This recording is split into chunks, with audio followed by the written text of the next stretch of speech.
다시 돌아왔습니다. 제2부 이어가겠습니다. 괜찮네요. 전반전, 후반전, 제1부, 제2부 이렇게 나눠서 해도 어떤 학생들은 너무 강의가 길다고 얘기하기도 하던데 이 프로그램이 다운된 덕분에 잘라서 쪼개서 업로드 하니까 뭐 이것도 괜찮은 것 같네요. 여러분 다 읽었습니까? 이 라오서의 낙타 샹즈, 루오투어 샹즈. 중국 근대 문학의 우뚝한 이 봉우리 중에 하나입니다. 중국 문학이 자랑하는 대표적인 작품입니다. 자, 본격적으로 보죠.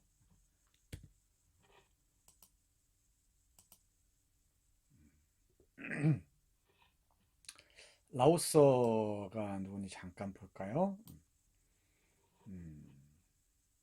대단히 젠틀하고 이국적인 외모죠. 외모 가지고 왈가왈부 하는 건 좀 그렇습니다만은 영국 생활을 꽤 오랫동안 했습니다. 뒤에서 얘기하겠지만은 영국을 배경으로 한 이 이 마시 부자라고 번역되어 있는데 이 작품으로 아주 유명한 사람입니다. 라오서고요. 라오서. 한자를 이렇게 씁니다. 본명은 아닙니다. 본명은 이 수정춘, 수칭춘, 중국말로는 우리 한글로 읽으면 서경춘입니다. 서경춘인데 중국어로 읽으면 수칭춘이라고 있습니다. 베이징에서 태어났는데 북경 만주족 무인의 아들이라는 게 눈길을 끌어요. 그죠? 만주족. 지금 만주족이 거의 안 보이죠. 물론 그 후예들은 있겠지만은 한족 중심의 이 세계여서 중국은 한족이 거의 97, 8% 되나요? 거의 압도적이죠. 그리고 소수민족들이 있죠. 예, 여러 소수민족들이 있습니다.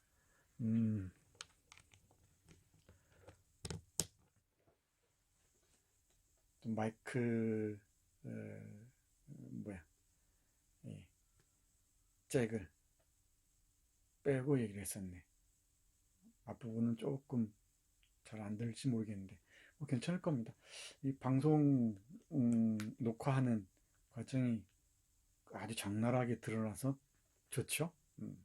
생생하게 보입니다. 이게 라이브의 진면모가 아닐까. 편집하지 않은 무편집본의 진짜 모습이 아닐까. 만주족 그것도 무인의 아들이라는 것. 드물게도 1924년 런던 대학 중국어 교수를 역임합니다. 약 7년 가까이 한다 그러죠. 영국 사람의 그 초청이 있었다고 합니다. 그때 쓴 소설이 라오장의 철학. 중국에서 라오란 말이 붙으면은 어른을 얘기해요. 장씨 집안의 어른, 그러니까 미스터 장 이런 뜻입니다. 샤오가 붙으면 그 어린아이는 뜻이고요. 그러니까 장씨의 철학이라고 번역되기도 해요. 라오장의 철학. 그리고 마시부자. 마시부자가 대단히 흥미진진한 작품입니다. 이 런던을 배경으로 한 해서 중국, 런던에 있는 중국인들의 삶을 그리고 있는 작품입니다. 아주 재밌어요. 마시부자 한번 읽어보세요. 31년에 귀국해서 싼둥대학교 교수를 영입합니다. 그리고 1936년에 이 낙타 샹즈라는 작품을 씁니다. 옛날 번역은 루오투어 샹츠라고 그대로 쓰기도 하고 낙타 상자라고 쓰기도 하고 했는데 낙타 상자면은 뭔 말인가 그러죠. 네. 루오투어는 낙타고요. 낙타는 우리가 아는 그 캐머리냐 낙타입니다. 낙타라는 별명을 가진 샹즈라는 인력거꾼 이야기입니다. 정리 딱 됐죠? 낙타라는 별명을 가진 샹즈라는 인력거꾼의 이야기. 다 읽었죠? 나는 여러분들을 전폭적으로 신뢰하고 믿습니다. 이 조용한 카페에 가서 낙타 샹지를 열심히 읽는 여러분들을 나는 꿈속에서 보곤 합니다. 내 꿈을 여러분들이 지켜줄 것이라고 나는 확신해요. 그래도 괜찮죠? 내가 여러분에게 밤새 이 소설을 읽어주고 싶은데 그러지 못하니 어쩌면 좋겠습니까? 여러분들 읽어야지. 이제 그 정도는 할 줄 알아야죠. 20대 중반에 접어든 사람들이 초중반에 20대 초반 다 넘었지. 이런 사람들이 소설 한 권도 제대로 못 읽고 그러면은 그건 사람이라고 얘기하기 어렵지. 그리고 이 라오스의 대작이 45년에서 51년에 걸쳐서 쓴 사세동당, 4대에 걸쳐서 동당, 같은 집이란 뜻이죠. 같은 집에서 살아온 중국인들의 이야기입니다. 이 가족사 소설이라는 장르가 있죠. 이 하위 장르가 있는데 우리 3대처럼 우리 중국의 바진이라는 작가 했었죠. 아버지가 새 구두를 사오실 때 바진이 쓴 가 이런 작품들이 있고요. 이 일본에도 이에라는 가라는 소설이 있어요. 한국의 3대라는 소설이 있고 이 가족사를 통해서 그 역사를 압축적으로 보여주는 경우가 많이 있죠. 라오스의 사세동당이 그렇습니다. 근데 내가 아는 범위 안에서는 이 사세동당이 아직 번역이 안 돼 있어요. 대작에서인지 모르겠는데 우리 수업 듣는 사람 중에 중국어를 열심히 공부해서 이런 소설들 번역해냈으면 좋겠습니다. 요즘 중국 소설들 좋은 작품들이 정말 많이 번역됩니다. 내가 어지간한 작품들을 읽었다고 자부하는데 물론 내 눈에 안 띈 것도 있겠죠. 정말 많은 중국 소설들이 번역되는데 너무나 안 팔리니까 500부도 안 팔리니까 바로바로 절판이 돼버려요. 너무 아깝습니다. 그 번역가들이 애를 써서 공을 들여서 그 번역본을 내놓는데 많은 사람들의 손길에까지 닿지 못하고 바로 절판되는 게 너무너무 아쉽습니다. 여러분이라도 읽어야죠. 이 동아시아를 새롭게 상상하는 이 학생들인데 말이야. 그렇지? 대학 다니면서 정선태 강의를 들은 최정예 이 문학도들인데 말이지. 내가 또 이렇게 얘기하면은 우리 법대 김건우나 또 누구야? 광고 홍보학과 노종환이나 우리 사회학과 윤정원이나 윤재영이나 일본학과 아니다 정치외교학과 정예과 은혜씨나 역사학과 지혜씨나 효정씨는 또 교육학과는 물론이고요. 나엠씨나 상은씨 이런 사람들은 우리는 문학도 아닌데요? 할지 몰라요. 문학이 베이스가 되지 않으면 아무것도 못해요. 이 사람들아. 여러분들은 이미 이 한국 문학과 동아시아 문학을 수강하면서 이 엄중한 코로나 시대에 수강하면서 여러분들이 이미 문학도로 거듭나고 있습니다. 여러분들이 의식하든 의식하지 못하든 중국 소설들 잘 찾아서 읽어보세요. 좋은 작품들이 많습니다. 많습니다. 아마 2학기 때 코로나가 좀 잠잠해져서 대면 강의가 가능해지면은 우리 학교에 사제동행 세미나라는 게 있죠. 사제동행 세미나에서 내가 쭉 해온 게 아시아 문학을 읽는다예요. 그 강좌 사제동행 세미나를 개설해서 아시아 문학을 읽는 시간을 가질 테니까 관심 있으면 그때 또 만나도록 하죠. 그런데 1966년에 1966년부터 76년까지가 이른바 문화 대혁명 시기죠. 마오쩌둥을 옹위하자라는 이 문화 대혁명이 중국 전역을 강타합니다. 상상할 수 없는 일들이 벌어져요. 지금 50년대생 중국어로는 우링 세대라고 하는데 우링 이열산스 우 이러죠. 영이 링이지. 그래서 우링 세대라고 하는데 50세대, 그러니까 50년대 근처에 태어난 사람들을 우링 세대라고 하는데, 그 사람들이 이 문화대혁명 시기 때 젊은 나이였죠. 그 시기를 기억하는 작가들이 많아요. 대표적인 게 이 옌랭커나 그리고 수퉁이나 이 모엔이나 이런 위화도 그렇죠. 이런 기라성 같은 중국 작가들이 있는데, 이 말고도 많습니다. 좀 필기를 하고 싶은데 필기를 못해요. 이 프로그램이 다운될까봐 양해해 주기 바랍니다. 기억하세요. 모엔 언젠가 얘기했던 것 같죠? 수퉁, 옌랭커, 그리고 위화.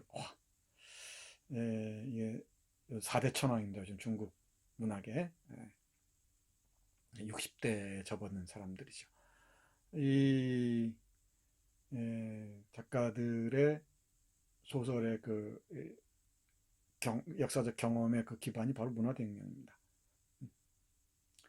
중국 역사 공부해야 돼요. 우리는 중국 역사 근대사만 짧게 봤는데, 현대사는 이제 현대사나 당대사는 따로 하겠지만 문화대혁명 공부하지 않으면 중국 역사를 알 수 없습니다. 이건 다 공부를 해야죠. 좋은 책들이 좋은 게 많아요. 많이 나왔습니다. 50년대 대약진 운동부터 시작해서 문화대혁명, 그리고 흑묘 백묘론에 입각한 덩샤오핑의 이 개혁개방 정책, 그리고 그 이후 중국의 변화들, 놀랍죠. 그 소설이 80, 90년대부터 지금까지 왕성하게 소설이 담아내고 있습니다. 옌랭커의 장렬지, 작열지, 뭐 불꽃이 장렬하다 할 때 장렬지나 딩시 마을의 꿈, 이런 작품들 읽어보면은 중국 자본주의의 뭐랄까 이 풍경들을 그대로 읽을 수가 있죠. 그리고 위화가 쓴 형제라는 대작이 있어요. 이렇게 두툼한 2권짜리 소설 정말 재밌습니다. 형제 이런 소설들, 수퉁의 작품들, 그리고 수퉁의 작품 갑자기 기억이 안 나요. 그 모엔의 그 개구리 같은 소설들도 아주 재밌죠. 모엔은 이 홍가오량 가족, 붉은 수수밭으로 유명하지만 중국 자본주의와 관련해서는 개구리 같은 소설들이 대표적입니다. 정말 소설 잘 씁니다. 내가 보기에는 지금 동아시아 3국, 동북아시아 3국 문학 중에서 가장 그 질적, 양적으로 뛰어난 곳이 중국 문학인 것 같습니다. 그건 뭐 보는 사람마다 조금씩 다르긴 하겠지만은 여러분들이 한번 확인해 보시죠. 아무튼 이 66년 홍위병에게 가혹한 매질을 당한 후 시신으로 발견됩니다. 뭐 삶은 계란을 탐했다는 이유였는지 뭐였는지 참 온갖 짓들이 다 벌어집니다. 소설이 정말 생생하게 증언하고 있어요. 이 위화의 형제나 또 옌랭커의 일련의 작품들, 특히 사서 같은 작품이죠. 이런 풍아송 이런 작품들 보면 잘 알 수가 있습니다. 그리고 프랑스계 중국 작가죠. 중국계 프랑스 작가죠. 중국계 프랑스 작가가 쓴 발자크와 바느질하는 소녀, 이런 작품도 있습니다. 그것도 시아방, 하방당한 중국 지식 청년들의 얘기예요. 걸작으로 꼽히죠. 발자크와 바느질하는 소녀, 맞을 겁니다. 이 짤막한 장편 소설이 아주 유명한 소설입니다. 시지혜죠. 작가 이름이 시지혜, 아마 그럴 겁니다. 내가 참고만 하라고 툭툭 던져주니까 여러분들 참고만 하되 제발 이 시간 나는 대로 읽어보세요. 책을 읽는 사람을 못 따라갑니다. 책 많이 읽는 사람은. 뭘 해도 그렇습니다. 자, 그러다가 1978년 개혁개방 이후, 그리고 문화대혁명이 끝나고 난 이후에 복권돼서 이제 라오스의 이 책, 그 낙타샹즈도 출간되기 시작하죠. 10년 동안은 다 금서였습니다. 중국의 어목한 시절이 있었습니다. 됐죠? 라오스에 갔죠? 자, 그 다음 페이지 보겠습니다.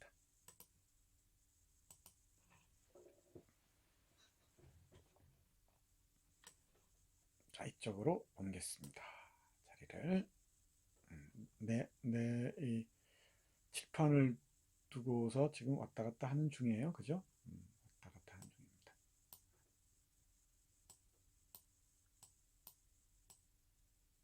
조금 키울게요.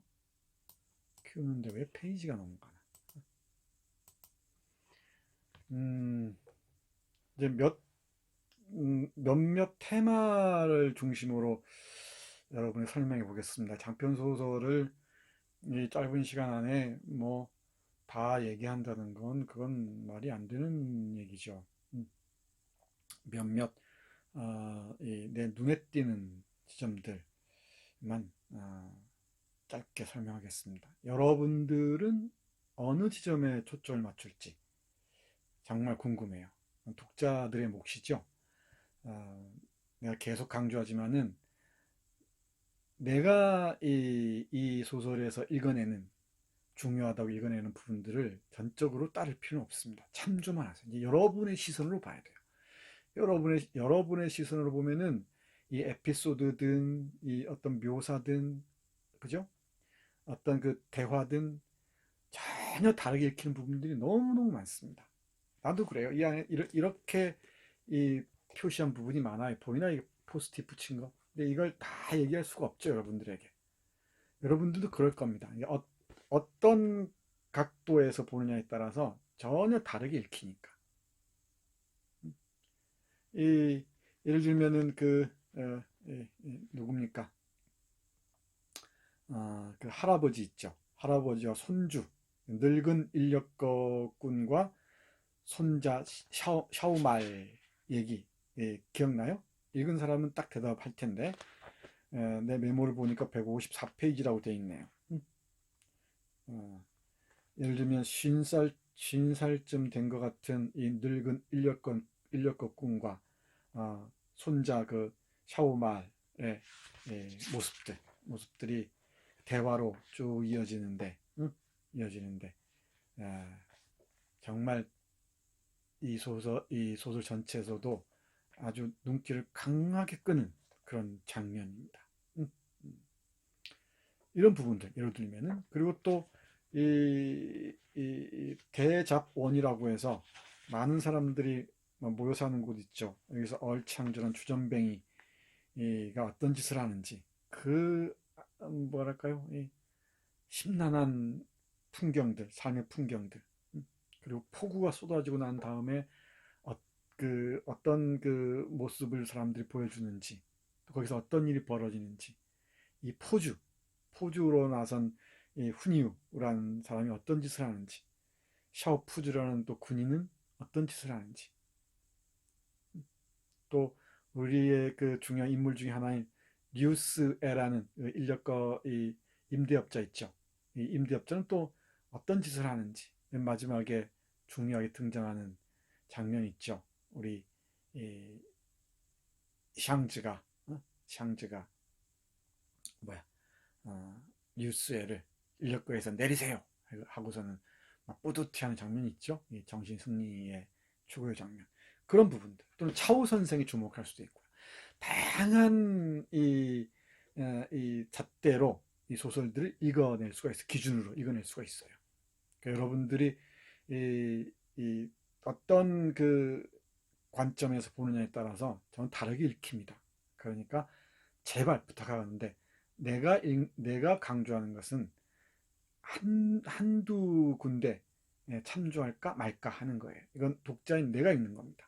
그리고 이렇게 읽으면은 어떤 의미가 있다라는 하나의 예시입니다. 예시.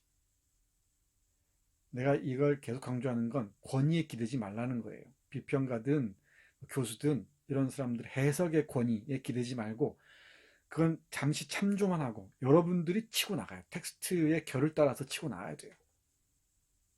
그래야 온전히 여러분의 소설이 되고 여러분의 시가 됩니다. 나는 안내자일 뿐이에요. 알았죠? 아, 얘기하다 보니까 5번째 집중 에세이 쓸 사람을 내가 얘기를 안 했네. 그치? 여기 5번째 집중 에세이 쓸 사람이 누구냐면은 신효진, 신혜원, 윤재영 3명입니다. 신효진, 신혜원, 윤재영.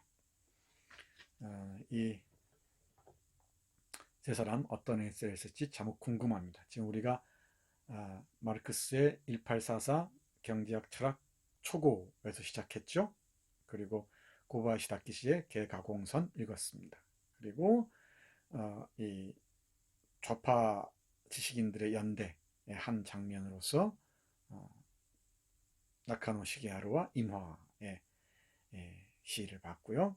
오늘 라오스의 낙타샹즈, 그리고 다음 시간에 이제 이북명과 이효석을 짧게 간단하게 얘기하면서 조선에서는 어떤 일이 있었는지 한번 보겠습니다. 자, 줄거리 겸해서 잠깐 볼까요? 이름이 이렇게 씁니다. 샹즈, 샹즈 이렇게 읽어야 되죠. 샹즈. 이 상자가 무슨 상자냐면은 상서로울 상자예요. 상서롭다. 우리 상스럽다 이런 말 쓰죠. 그러니까 샹즈 하면 상자 하면 상서로운 아이란 뜻이에요. 우리로 얘기하면 복돌이 뭐 이런 뜻이 되겠죠. 이게 반어법이죠.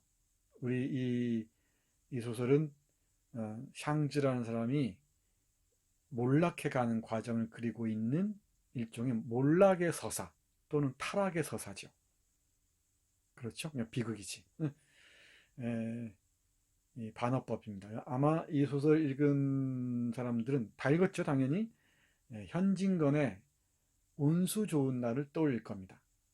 비슷하면서도 차이가 많아요. 이 하층민들의 삶을 그렸다는 점에서는 뭐 비슷한 테마지만은 이 운수 좋은 날에서는 운수 좋은 날은 단편이고 장편이라는 점에서 다르죠. 장편 소설의 미학과 단편 소설의 미학은 많이 다릅니다. 그리고 김첨지가 운수 좋은 날의 김첨지는 뭐 몰락이고 뭐고 할 게 없죠. 그냥 바로 인력거꾼에서 시작하는 거지. 근데 이 샹즈의 경우에는 대단히 건실하고요. 대단히 건강한 인물로 등장합니다. 조금 다른 것 같아요. 그런 부분들 한번 비교해서 보시고 운수 좋은 날도 제목이 대단히 반어적이죠. 반어적입니다. 그 반어적이라는 측면에서는 제목이 좀 비슷하기도 해요. 샹즈라는 이름과 운수 좋은 날이라는 제목이. 한번 나름대로 여러분들이 비극을 비교해 보시기 바랍니다.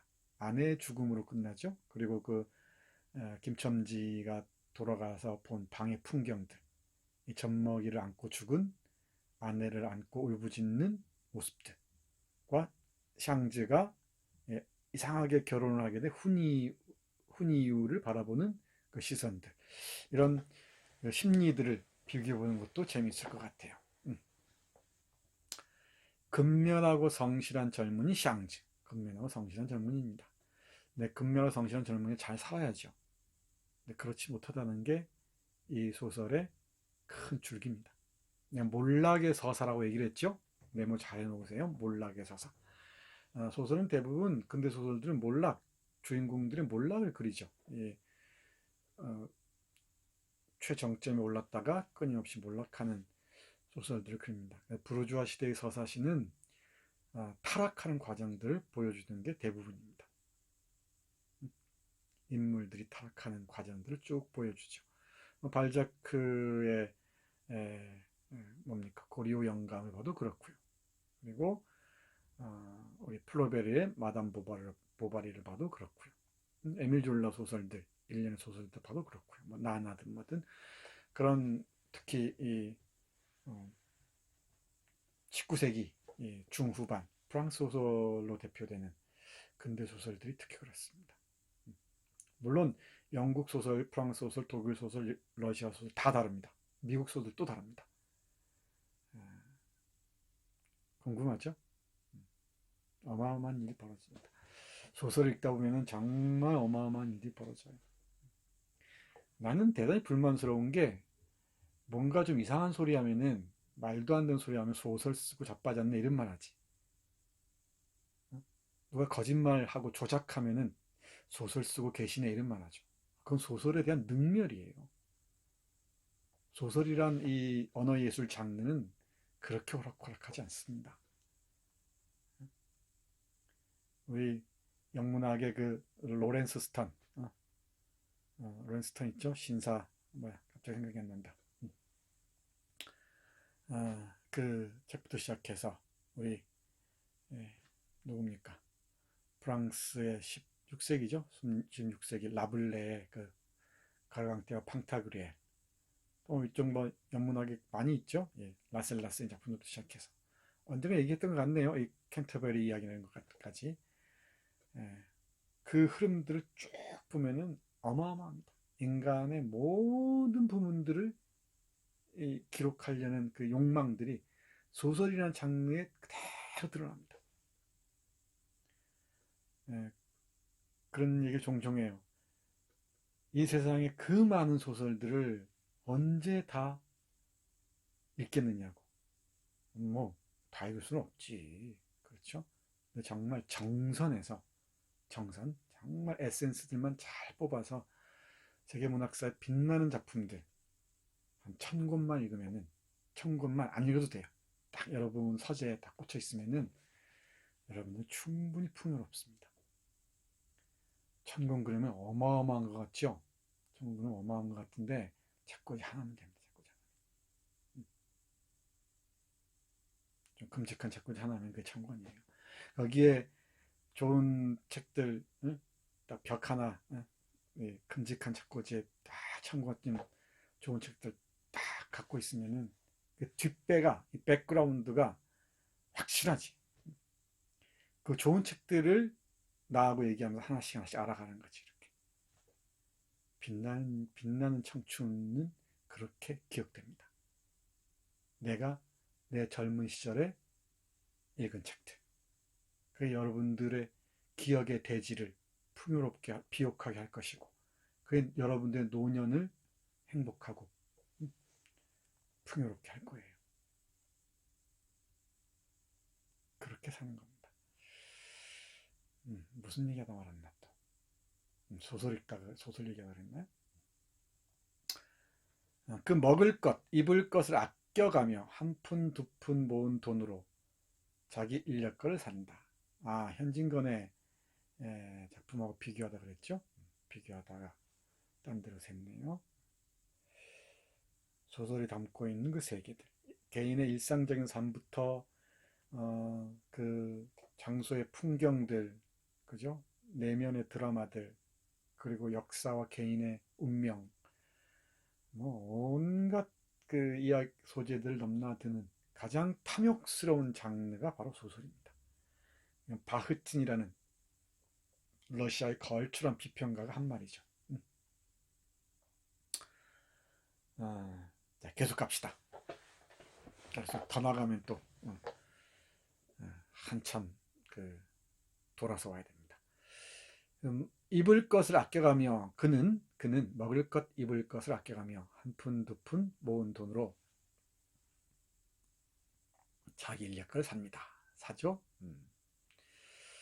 조실 부모하고 자신의 생일이 언제인지도 모른 채 살아온 이 젊은이는 바로 그날 인력거를 마련한 날을 생일로 정합니다. 얼마나 좋았겠습니까? 정말 목표지향적인 목적론적인 삶에 딱 그 어울리는 그런 젊은이죠. 목표 딱 설정해 놓고 그 목표를 향해서 매진했단 말이에요. 모든 걸 다 포기하고 그 목표 인력거로 표상되는 그 목적을 향해서 막 내달려 왔지.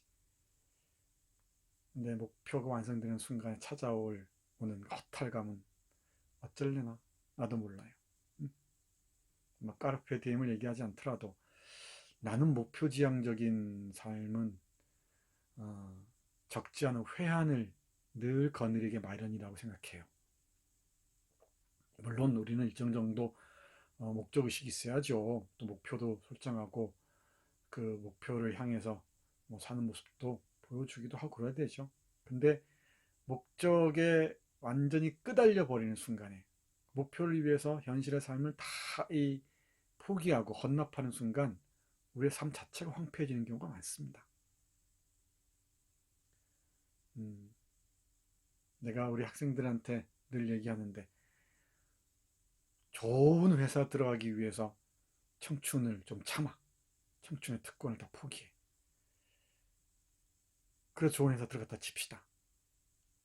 그럼 좋은 회사 들어가면은, 좋은 회사가 어떤 회사인지 모르겠지만 정말 그때부터는 어? 고생 끝 행복 시작하면서 신천지가 눈앞에 전개될까요? 응? 신세계가 눈앞에 펼쳐질까요? 나는 아니라고 생각합니다. 대개의 경우 이 주위에서 보면은 현실에 충실하면서 이 자기 삶을 이 밀도 있게 살아가는 사람들 있죠. 그런 사람들이 멋지게 사는 것 같아요.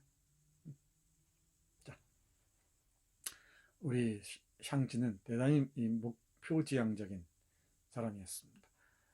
그런데 전쟁이 일상의 모든 것을 뒤엎어버리고 샹지는 병사들에게 인력거를 빼앗긴다. 내가 주말에 읽은 소설이 땀방이 갖다 놨다. 이민진이라는 재미 작가, 한국계 미국인 작가가 쓴 파친코라는 그 장편 소설이었어요. 파친코.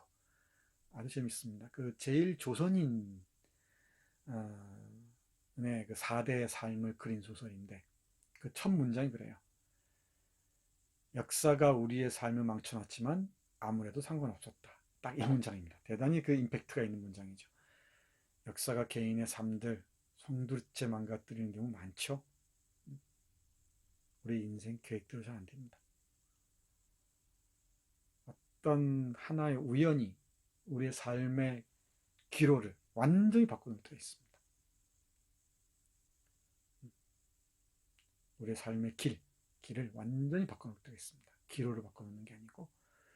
그런데도 우리는 마치 우리의 계획대로 우리의 삶이 전개될 것처럼 그렇게 생각하고 목표지향적인 삶을 놓지 못하죠. 그 끝이 무엇인지 한번 샹지를 통해서 보잔 말이에요.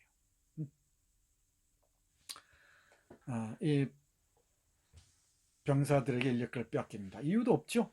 이게 지금 이 전쟁의 와중이었습니다. 특히 우리 배웠듯이 1931년 9월 18일 시작된 만주 사변, 그리고 상해 사변, 그리고 37년에 시작된 중일전쟁, 그 소용돌이 속에서 중국이 흔들리고 있었죠. 또 국민당과 공산당 사이 내전들, 또 군벌들의 이 횡행해서 복잡다단했습니다. 또 이 온갖 열강들이 중국을 잡아먹기 위해서 정말 혈안이 돼 있었죠. 그 상황에서 자기 목표대로 삶이 이어질 것이라고 생각한 게 어쩌면 오산이었는지도 모르겠습니다. 자, 계속 보죠. 병영에서 탈출하면서 그는 낙타 3마리를 가져옵니다. 그 기억나죠? 그 장면? 그건 샹즈는 낙타라는 별명을 갖게 돼요.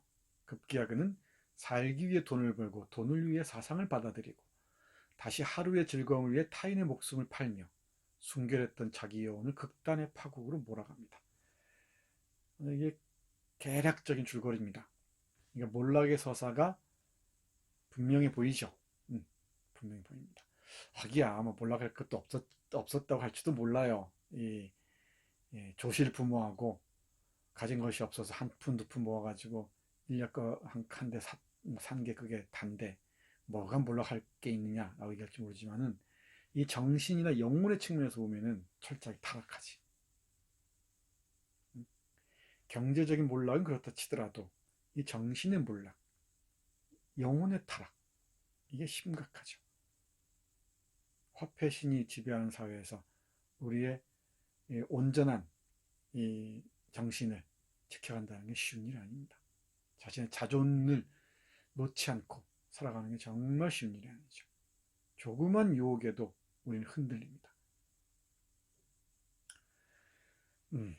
주요 인물들을 보면은 유스의 기억나죠? 인력거 임대업자 훈이우의 아빠입니다.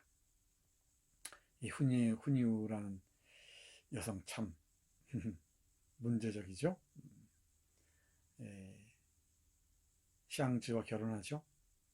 임신했다는 이유를 대고서 훈이우가 한자로 보면 후가 호랑이 호자입니다. 이름을 보면 그 명명법이 대단히 중요한 서사 방법 중에 하나죠. 이야기를 할 때 훈이유. 이유는 그 여성 유자 써요. 한번 찾아보세요. 이 이름들도 잘 봐야 됩니다. 이름 짓기가 네이밍이라고 네이밍 소설가들 이름 짓기가 그 인물들의 성격을 보여주는 경우가 많아요. 아주 많습니다. 그래서 영어든 뭐 프랑스어든 외국어들도 그 이름의 의미들을 알고 읽는 것과 모르고 읽는 것과는 다릅니다. 디킨스의 어려운 시절을 읽는다 그러면 그 이름들 잘 봐야 됩니다. 이름들을 모르면은 그 사람 성격과 이름의 연관성을 모르면은 소설 읽는 게 별 재미가 없어요. 거기에서 아이들의 숨통을 죄는 아주 사악한 교사가 하나 나오는데 맥초컴 차일드예요. 이름이 맥초컴 차일드. 초크란 단어 아나? CHOK인가? 숨막히게 하나 그런 뜻이지. 맥초컴 차일드 그러면은 아이들을 숨막히게 하는 한 사람 이런 뜻이 됩니다. 이를테면 그런 명명법이 인물의 성격 그리고 인물의 성격이 모여서 하나의 큰 주제의 이 흐름들을 만들어 가죠. 파악하는데 많은 도움이 됩니다. 그리고 차후 선생이 주목해서 읽어도 재밌습니다. 사회주의자 또는 인도주의자였죠. 그 사상의 동향들을 보여주는 인물입니다. 란밍인데 차후의 제자인데 돈 때문에 스승을 배반하고 이 조리돌림 당하는 것. 구경꾼 모티프와 관련돼 있어요. 이 구경꾼 모티프는 대단히 중요한 테마인데 이건 나중에 한번 얘기할 기회가 있을지 모르겠습니다. 이 루신 작품 얘기할 때 구경꾼 얘기했던가 규정전할 때 이 중국의 여러 소설들에서 이런 구경꾼 모티프가 변주됩니다. 완밍이 체포됐을 때 그 구경하는 장면이 있었죠. 우리 아큐가 조리돌림 당할 때 그 장면과 오버랩이 됩니다. 러시아 문학을 공부하다 보면은 러시아 문학 작품 읽다 보면 그런 얘기를 하거든. 도스토옙스키가 그랬다 그러죠. 우리는 모두 고골의 외투에서 나왔다. 자, 한번 따라해 보세요. 우리는 모두 고골의 외투에서 나왔다. 이 고골은 고골이라는 러시아의 거울출한 작가지, 단편 작가죠. 물론 장편 주군홍 같은 장편도 쓰고 감찰관 같은 이 드라마, 희곡도 쓰고 그러죠. 뭐니 해도 이 외투를 비롯한 우리 그 팔등관, 그 하급 관리들의 삶을 그린 작품이 최고죠. 광인일기도 그렇고요. 그 외투라는 작품이 있습니다. 아주 환상적인, 그야말로 상트페테르부르크의 그 이 백야에 어울릴 법한 이 매직 리얼리즘 작동하는 작품이죠. 그거는 정말 뛰어난 작가입니다. 그렇게 얘기하거든. 러시아 작가 그리고 작가들은 그중에 대표적인 도스토옙스키가 우리는 모두 이 고골의 외투에서 나왔다라고 얘기를 해요. 그러니까 이 고골의 후예다 이 말이지. 물론 좀 더 위로 올라가면 푸시킨이라는 가을출한 시인이자 이 소설가가 있죠. 청동기마상을 쓴 서사시를 쓴 그리고 스페이드 뭐죠? 제목이 부인 여왕인가? 소설도 아주 유명하고요. 또 대위의 딸이라는 장편도 아주 유명하죠. 그리고 보리스 고드노프라는 시극도 아주 유명하고. 보리스 고드노프 맞나? 이 푸시킨부터 이어지는 쭉 라인이 있는데 아무튼 소설 쪽에서는 이 고고를 정점을 꼽습니다. 근데 중국 소설 읽을 때는 이 아큐의 아큐에게서 다 나왔다라고 얘기해도 과언이 아닙니다. 그러니까 중국 근대 소설은 루신의 아큐에서 나왔다 이렇게 얘기해도 과언이 아닌 것 같아요. 루신의 그림자 그렇게 짙게 드리워져 있습니다. 여러분들이 루신 꼼꼼히 읽고 나면 이제 다른 중국 작품들 읽고 나면 루신의 역사 패러독스나 이 페이서스 이 비통한 감정들이나 유머 그죠? 이런 그 위트 이런 게 중국 뛰어난 작가들을 작품 곳곳에서 읽을 수 있다는 걸 알 수 있을 겁니다. 그게 어떤 정신적 지주의 역할을 갖기도 하죠. 음. 여기서도 아크의 그림자를 곳곳에서 볼 수가 있습니다. 샹즈를 통해서. 얼창즈라는 주전뱅이 그 대잡원이라는 데 사는 데 있죠. 여성들의 삶이 어떤지도 볼 수 있습니다. 샤오푸즈라는 군인도 있고요. 또 까오마라는 사람도 있고. 우리 그 누굽니까? 샹즈가 개인 인력거꾼을 하죠. 요즘 얘기하자면 뭐 뭐라고 하나, 예, 드라이브 전속 운전수죠. 뭐 사장이라는 사람 전속 운전수 있잖아요. 양씨 지방 운전수도 하고 차오시 지방 차오 선생 운전수도 하기로 하고 운전사 노릇도 하기도 하죠. 음, 여기서 뭐 여러 가지 일들이 또 벌어지죠. 이 말고도 또 많은 인물들이 있습니다. 인물들이 있는데 이 정도가 핵심이 아닌가 싶습니다. 자, 다음 페이지 넘어가겠습니다. 이 사진은 30년대 베이징의 모습이랍니다. 이 전차가 다니고요. 인력거들 보이죠? 이 중에 이 어디쯤에 아마 우리 샹지가 있을지도 모르겠습니다.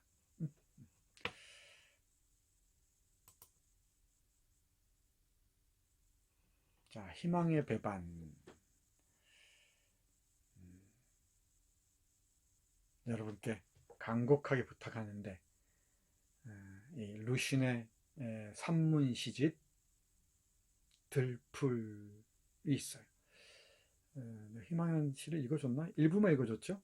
그랬던 기억이 있는데 부탁하건대 이 희망이란 시 전문을 꼭 읽어보세요. 이 페테피 산도로 얘기하면서 얘기했던 기억이 있습니다. 희망은 창녀했던 거 있죠. 너의 젊음이 다가간다면 너를 버린다 했던 페테피 산도르의 시를 인용한 그 루신의 산문시가 있습니다. 루신의 산문시 아주 좋습니다. 그걸 참조하고요. 우리 낙타 샹즈가 어떻게 희망의 소용돌이 속에서 못 헤어나오게 되는지, 어떻게 희망의 수렁으로 빠져들어가는지 이 점에 초점 맞추면 대단히 흥미롭습니다. 희망의 심리학 뭐 이 정도로 얘기해도 좋겠네요.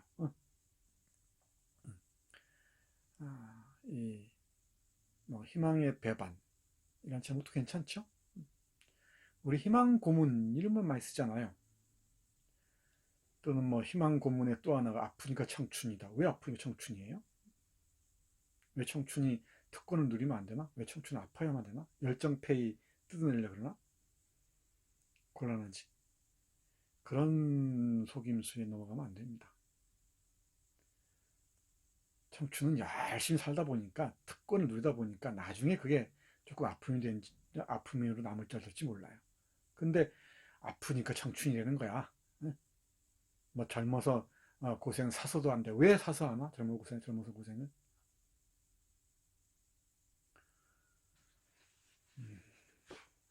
내 말에 이의를 제기할 학생이 있을 줄 압니다만은 나는 그렇게 생각하지 않습니다. 젊은 시절 즐기고 청춘의 특권들 누릴 수 있어야 됩니다. 그리고 하고 싶은 일 해야 됩니다. 근데 그 하고 싶은 일을 다 이 금욕주의자처럼 말이에요. 다 절제하고 희망을 위해서 모든 걸 헌납하는 순간 여러분들은 그 배신감에서 못 벗어나올 겁니다. 그러지 않았으면 좋겠습니다만은 내 생각이 그렇다는 얘기입니다. 내가 주목하는 것은 바로 희망의 배반입니다. 이 몰락의 서사를 읽어낼 때 이 낙타샹지의 몰락을 추동한 게 무엇이었냐라고 물을 수 있죠. 물론 사회 분위기, 풍속도 있을 수 있고 돈이 지배하는 이 경제적 환경을 얘기할 수도 있고요. 또 인간 관계일 수도 있고 여러 요인들이 있을 수 있죠. 그 요인 중에 또 하나 심리적 요인이 있을 수 있죠. 이 희망의 노예가 된 우리 이 샹즈의 심리 상태도 아마 주목해야 될 겁니다. 여러 이 루트가 있을 거예요. 이 몰락을 초래한 이유들을 찾아내는 그 길이 있을 테니까 여러분들 나름대로 한번 찾아보기 바랍니다. 꼼꼼히 읽어야 알 수 있죠. 꼼꼼히 읽어야 이 가상대학에 올라오는 집중 에세이 이 커뮤니티 다는 것도 재미있을 겁니다. 뭐 안 읽었는데 커뮤니티 달 게 뭐가 있겠어요.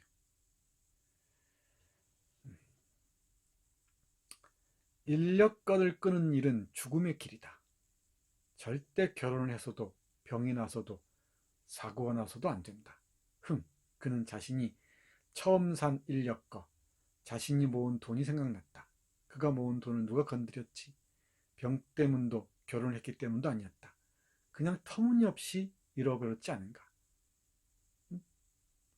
도둑 맞기도 하고, 전쟁 그 군대 군인들에게 이유도 없이 이 북경 변두리로 끌려가서 빼앗겼죠. 자신의 인력거를. 그 대신 낙타를 세 마리 끌고 왔는데 우스꽝스러운 꼴만 당했죠. 언제 죽음이 다가올지 알 수가 없다. 그런 생각이 들자 근심은 짜증이 되었다. 제기랄 될 대로 되라지. 못 일어나면 그냥 누워있지 뭐. 어차피 그게 그건데. 아무것도 생각하지 않고 그냥 조용히 누워있었다. 그러나 얼마 지나지 않아 다시 좀이 쑤시기 지각한이 아니고 시작한 그는 어서 자리에서 일어나 일을 하러 가고 싶어졌다. 죽음의 길이라 해도 마음은 살아있으니 관에 들어가기 전까지는 희망을 버리지 않는다. 이 희망이 우리 샹즈를 망친 최후의 일격이었던 것 같습니다. 여러 요인들이 있지만 제가 보긴 그래요. 여러분들은 어떤 문장에 밑줄을 긋습니까? 어떤 문장에 밑줄을 긋고 어디에 초점을 맞춰서 읽습니까? 어쩌면 이 아일라타가 죽은 폭우 이후에 아일라타가 죽은 훈이후에게 초점 맞출 수도 있어요. 그죠? 훈이후에 초점 맞출 수도 있고 훈이후의 그 파란만장한 삶에 어떤 표독스러운 삶에 초점을 맞출 수도 있을 것 같습니다. 또 앞에서 얘기했듯이 차오 선생과 람밍의 관계에 초점을 맞출 수도 있고요. 또는 뭐 순 대장이나 누구냐 한 사람들 통해서 중국의 그 당시의 정치적 환경이 어떠했을지 거기에 초점을 맞출 수도 있겠죠. 나는 희망이 하나의 중요한 몰락의 서사를 이끄는 동력이었다고 생각하는 쪽입니다. 이 샹제 희망은 과연 실현 가능했을까? 실현했다면 과연 어땠을까까지 포함해서 한번 곰곰이 생각해 보세요. 물론 여기 좋은 인력거란 하나의 상징이죠. 여러분은 어떤 목표를 설정해 놓고 있습니까? 여러분들 희망은 무엇입니까? 단순한 초등학교 때 희망이 뭐예요? 저요 경찰관이 이러는 게 아니고 정말 여러분의 그 내적 욕망이 응축된 그 희망은 뭡니까? 추상적일 수도 있고 구체적일 수도 있겠죠. 근데 돈으로 화폐로 환원되지 않는 희망이라는 게 가능할까? 이를테면 가능하다면 어떤 것이 있을까? 어떤 삶일까? 이런 것까지 고민해 보시기 바랍니다. 어떤 구체적인 사물로 형상화된 희망이 얼마나 덧없는 것인지를 보여주고자 했는지도 모르겠습니다. 자, 다음 페이지 볼까요?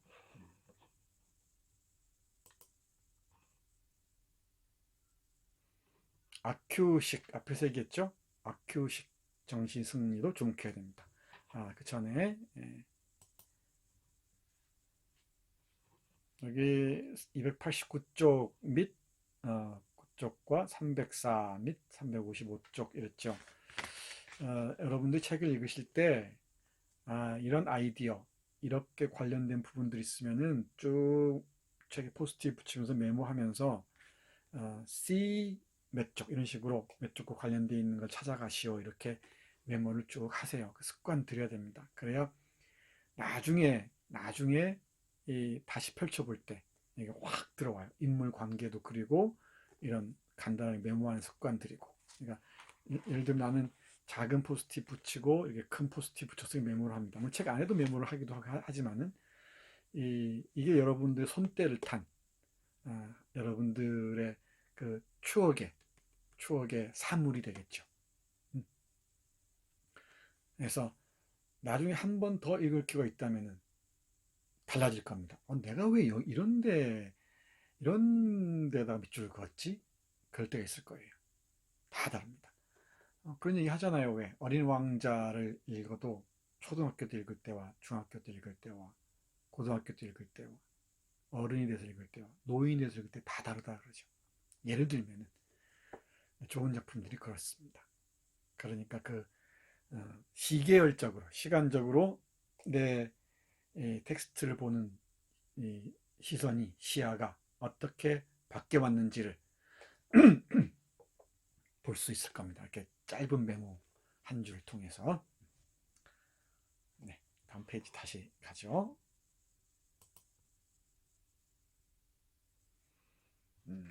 아크의 그림자가 어른거린다고 했죠. 곳곳에 그렇습니다. 곳곳에. 이 마지막 부분인데요. 이 뉴스에 대한 원망 같은 게 있죠. 그러니까 이 인력거에 태우고 오다가 추운 날 뉴스를 내려놓고서는 돌아와서는 통쾌해서 하는 얘기입니다. 양락 없는 아크의 모습이죠. 정신승리법을 실천하는 양락 없는 아크의 모습입니다. 아큐가 중국 민중들의 표상이라고 얘기했었죠. 이 중국 민중들의 표상이 어떻게 변주 또는 변용되는지 잘 보기 바랍니다. 재밌습니다. 좋았어. 산더미처럼 쌓아둔 영감의 돈과 지랄 같은 성깔도 하루 종일 죽어라 뛰어서 겨우 두 끼를 채우는 이 거렁뱅이 같은 인간을 이길 수가 없어. 제가 거렁뱅이 주제에 이제 류스에라는 사람을 이겼다는 것이지. 생각할수록 신바람이 났다. 소리 높여 개성가를 불러 세상 사람들 모두에게 알리고 싶었다. 샹즈가 살아났어. 샹즈가 이겼어. 그는 자신의 수족을 바라보았다. 아직 젊지 않은가? 샹즈는 영원히 젊음을 유지할 것이다. 훈유가 죽고 류스에가 죽어도 샹즈는 살아있을 것이다. 즐겁게 강인하게 살아갈 것이다. 모두 죽을 것이다. 오직 성실하고 강직한 샹즈만 영원히 살아남을 것이다. 라고 독백 아닌 독백처럼 얘기를 합니다. 아무런 근거가 없는 정신승리법이죠. 그러다가 바로 급전직하 몰락해 가죠. 응? 비리비리 하면서 남의 상갓집 가서 이 심부름이나 하고 그럽니다. 우리 아큐가 처형당하기 직전에 사인을 해야 되는데 동그라미도 못 그려가지고 호박씨처럼 그렸다는 얘기 기억나죠? 여기 보면은 만장을 들고 갔는데 이 장례식장에 가서 뭔가 뭐 줄을 서 가면서 깃발을 들고 가는 일이 있나 봐요. 만장을 들고 가는 일이. 근데 줄도 제대로 못 서니까 이 자식 너 말이야 낙타 족 같은 새끼 너 줄 못 맞춰가 줄 맞춰 못 가 이렇게 얘기하는 것들 있지. 막판에 이렇게 다 드러나요. 목 같은 새끼라고 아마 왕빠땅 이런 게 아닌가 싶은데 중국에서 가장 심한 욕이라 그러죠. 이 개 같은 새끼 이렇게 온갖 비난을 들으면서도 지는 이렇게 정신승리하는 겁니다. 자기 비판에 힘이 없는 거죠. 이 루신이 형상화했던 중국 민중의 초상이 이렇게 변주됩니다. 이런데 주목해도 상당히 흥미진진할 겁니다. 자, 서서히 마무리할까요? 하나만 더 보고 결국은 노예의 길로 나아갑니다. 조금 줄입시다. 샹즈의 마음은 여기 370페이지부터 376페이지까지 마지막 부분이 정말 한 방에 추락하는 모습을 잘 보여주는데 이를테면 이렇습니다. 우리 이번 이번 화폐신의 시대 인간의 모습이잖아요.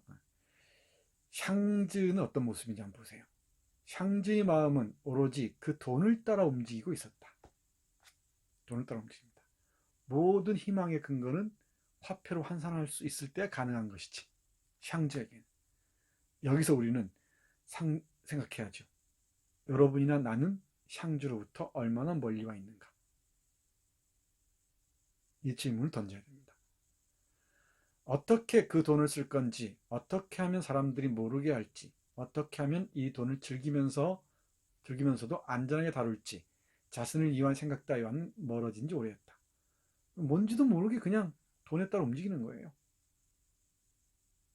왜 그 많은 돈이 필요한지, 내 젊음을, 내 삶을 희생하고 번 돈이 왜 필요한지 잘 모른 채, 물론 잘 알고 쓰는 사람, 버는 사람도 있겠지만, 이렇게 나오죠. 그는 이미 돈의 노예가 되어 모든 일에 돈의 지배를 받고 있었다. 내가 이 생략을 했는데 이 부분 쭉 다 읽어보세요. 다 읽어보십시오. 그러면 우리가 마르크스의 글 읽었었죠. 1844 경제학 철학 초고.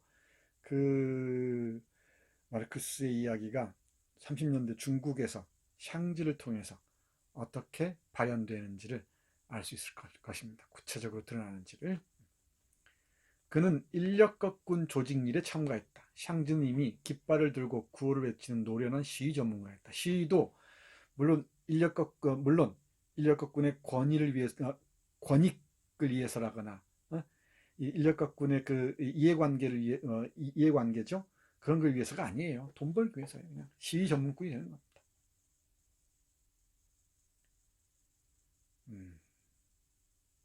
이런 경우 많죠. 이런 경우 많습니다. 돈 받고 시위하는 사람들 많죠. 네. 돈 받고 줄 서는 사람들 많고요. 란밍 기억나죠? 아까 차오 선생의 제자였는데 차오 선생을 배반하고 돈을 받았다 그랬죠? 나중에 드러난다 그랬습니다. 란밍은 돈을 위해 사상을 팔았고, 많습니다 이런 경우. 란밍은 돈을 위해 사상을 팔았고, 샹지는 돈을 위해 사상을 받아들였다.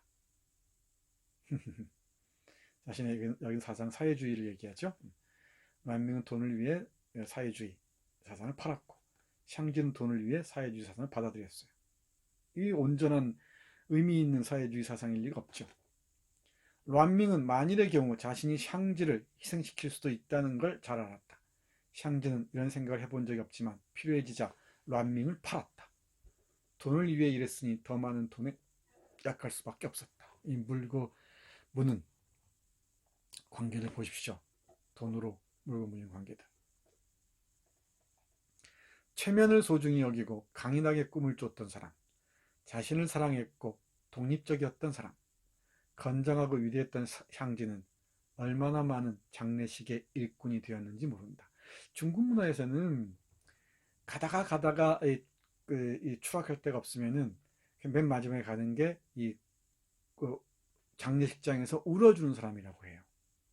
그러니까 중국의 문화에서는 장례식장에서 울음소리가 커야 장례식을 제대로 치른다고 생각했던 모양이지. 그래서 싹군을 사서 우는 전문가죠. 곡성을 하는, 곡을 하는 전문가라고 해야 되나? 그런 사람들을 사서 울게 했다고 합니다. 샹지가 그런 일을 하죠. 뭐 이렇게 깃발 드는 일도 하고요. 보세요. 체면을 소중히 여기고 강인하게 꿈을 줬던 사람이, 자신을 사랑했던 사람이, 그 독립적이었던 사람이, 그리고 건장하고 꿈도 정말 위대했던 그런 사람이 얼마나 많은 장례식의 일꾼이 되었는지 모른다. 그러나 타락한 인간, 이기적이며 불행한 인간으로 추락했다는 얘기죠. 그럼 마지막에 이렇게 덧붙입니다. 사회적 병폐의 산물이다. 물론 사회적 병폐의 산물이죠. 일부분은. 나는 내 심리의 문제, 희망의 심리, 이 지점에 초점을 맞춰도 흥미진진하리라고 생각해요. 또 개인주의의 말로에 선 그 영혼이 언제 어떻게 땅에 묻힐지는 아무도 알 수 없는 일이었다. 이 부분을 둘러싸고 논란이 있는데 개인주의 때문에 그렇습니다. 이 개인주의는 극단적 개인주의인 것 같아요. 이기주의의 다른 말로 보는 게 맞을 것 같습니다. 내가 계속 강조했지만 우리 나스민 소식 얘기하면서부터 개인주의는 이기주의와 다르다 그랬죠. 개인주의는 나의 독립의 소중함, 나의 삶의 소중함을 전제하되 다른 사람의 삶도 소중하다는 전제합니다. 근데 이기주의는 자신의 이익을 위해서라면 남의 삶을 짓밟는 걸 얘기한다 그랬죠. 이걸 보면은 이 낙타 샹즈의 경우에는 이기주의자죠. 자, 보세요. 강인하게 꿈을 쫓던 사람이, 자신을 사랑하고 독립적이었던 사람이, 건장하고 위대했던 이 사람이 어떻게 타락해 갔는지. 이 질문은 정말 오래오래 기억해야 됩니다. 이런 문장도 있어요. 경제적인 압박이 품격 같은 것을 따질 겨를도 없이 살 길을 궁리하는 처지로 사람들 내몰았다. 체면이 밥을 먹여주지 않기 때문이다. 이런 상황. 이게 사회가 국민들, 인민들을 상호 부족, 이 복지를 통해서, 복지 시스템을 통해서, 또 사회적 안전망을 통해서 지켜주기도 해야 되죠. 그렇다면 개인의 역할은 개인의 모습은 온전히 다 이 사회의 문제로 돌려버릴 수 있는가? 개인에게 책임이 없단 말인가? 이런 질문들도 던질 수 있겠죠.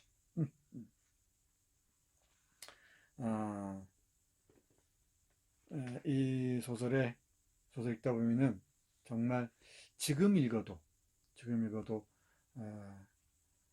생생하게 살아오는 그런 문장들이 많이 있습니다. 많이 있어요. 앞에서 잠깐 언급했듯이 늙은 인력거꾼과 샤오말이라는 그 손주의 모습이 하나의 복선처럼 읽히는 것도 아주 재미있고요. 재미있는 부분들이 많이 있습니다. 여러분들은 어떻게 이 소설을 읽을지 대단히 궁금합니다. 우람한 체격에 누구보다도 뛰어난 참을성과 노력에도 불구하고 사람들에게 개되지만도 못한 취급을 받고 한 가지 일도 제대로 지탱할 수 없는 이 샹즈. 샹즈는 누구의 초상일까?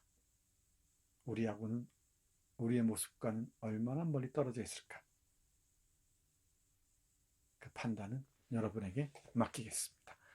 그 판단을 하려면은 이 작품을 꼼꼼하게 읽어야겠죠? 네. 다 왔습니다. 이 나타 샹즈하고 이 마시 부자, 런던을 배경으로 해서 중국인 그 부자, 마시 부자의 마시 부자. 원 제목이 얼마입니다. 이마, 두 마리 말 이런 뜻이 아니고 두 마시 이런 뜻이에요. 그러니까 아들과 아버지와 아들 얘기입니다.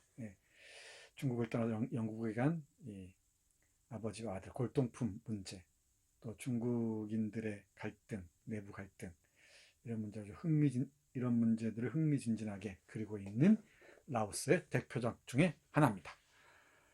자, 오늘 라오스의 낙타 샹즈 함께 했습니다.